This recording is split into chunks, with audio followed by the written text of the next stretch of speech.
गोटे जंगल मझिरे बहुत बड़ पोखरी थिला और सेठी बहुत सारा माछ माने रहुथिले। बहुत जोर रे खरा हेबारु पोखरीटी धीरे धीरे सुखिबाकू लागिल। पोखरी सुखिबाकू लागलानी। एबे आमे कोन करबा? एबे हमको कम पानी रे ही बंचिकी रहिबाकू पड़िबो। बाकी पशु पक्षी मानको एठो पानी पीबाकू मना करबाकू पड़िबो। जदि सब पानी सुखी जीवो ताहले आमे मरी जीवा। हमको सब पशु पक्षी मानको एठो पानी पीबाकू मना करबाकू हबो। एबे जो भी पशु पक्षी पानी पीबाकू आसिले सेमाने समस्तंकु घोड़ेई देले।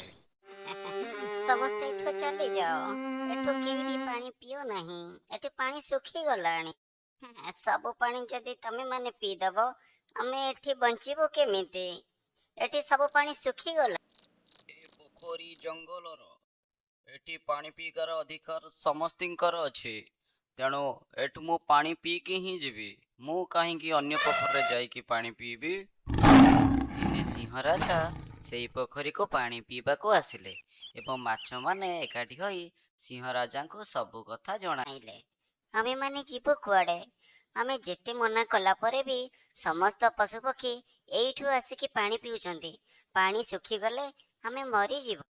राजा सिंह सब पशु पक्षी मानकू एक सभा डकाई माछ मानक विषय रे बुझेइबाकू लागिले। पक्षी माने सुन, एबे आमको माछ मानकू साहाय्य करिबाकू हबो।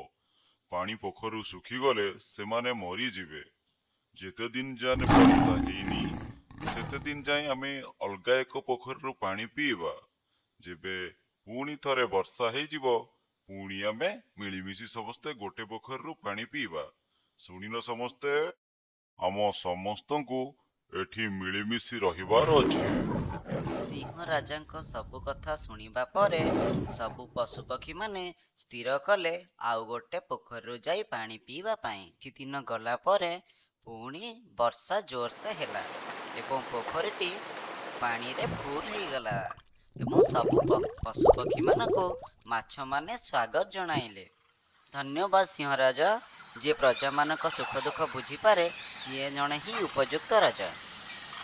सिंह राजा आपको बहुत बहुत धन्यवाद। सिंह राजा जेमिति समस्त को साहाय्य कले आमे माने भी समस्त को साहाय्य करिबा उचित।